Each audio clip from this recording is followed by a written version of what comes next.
The remains of the last slave ship that came to America have been found. The schooner Clotilda brought 110 Africans to U.S. shores in 1860, decades after it was illegal to import slaves into the country. Those slaves were the last of an estimated 389,000 Africans delivered into bondage in mainland America from the early 1600s to 1860. The wreckage of the boat was found in Alabama's Mobile River.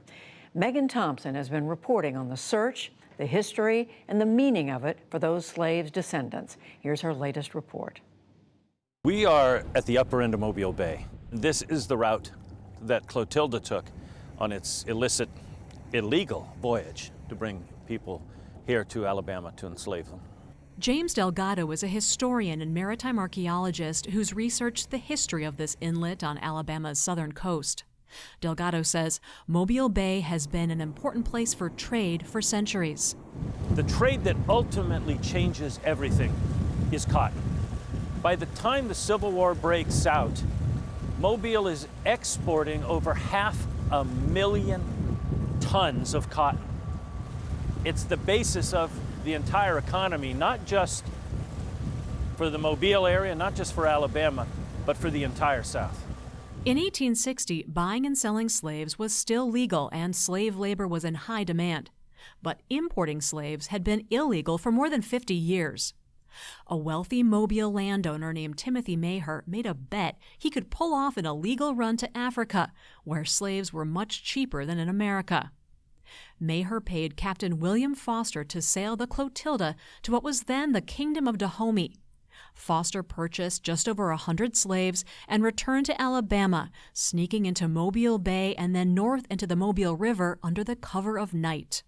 The next part of the story, and we don't know much about it other than a few carefully chosen words by the perpetrators. I then took my schooner and burned and sank it, says Captain Foster. Last year, after strong winds pushed water levels to extreme lows in the Mobile River, a journalist for the Alabama news website AL.com found a shipwreck in the area where the Clotilda is believed to have been burned. Experts, including James Delgado, were called in. But Delgado says he could see right away the shipwreck was too big to be the Clotilda. Delgado and others knew they were close. The Alabama Historical Commission continued to team up with Delgado's company called Search Inc., the National Geographic Society, the Smithsonian Institution, and the Slave Wrecks Project to do a full-scale assessment of a section of the Mobile River. They found a better candidate beneath the muddy waters, as seen in this video from National Geographic. There's one target in particular that stands out. It's roughly the same size as Clotilda. 86 feet long and 23 feet wide, according to its registration documents. Frames of oak, as well as planks of southern yellow pine. Fasteners all made of iron. We haven't seen a single fastener yet made of copper or brass. We've got a ship of the right size in what we think is the right place. At this stage, where we're at, this could be Clotilda. Yesterday, the team announced they had found the Clotilda. In Africa Town, a small community in North Mobile of about 2,000 people, founded by slaves who came on Clotilda, it's a powerful moment for descendants and residents. We think that would be one of the most historic finds in America, not just in Africa Town.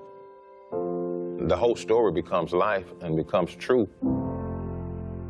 People will get excited about the community, to rebuild it, to give it its prominence. And we'll have the proof that we need to know that we was part of the history of Mobile. We need to tell it, we need to share it, we need to expose it to the world. For the PBS NewsHour, I'm Megan Thompson. And our thanks again to Megan Thompson from NewsHour Weekend for that report.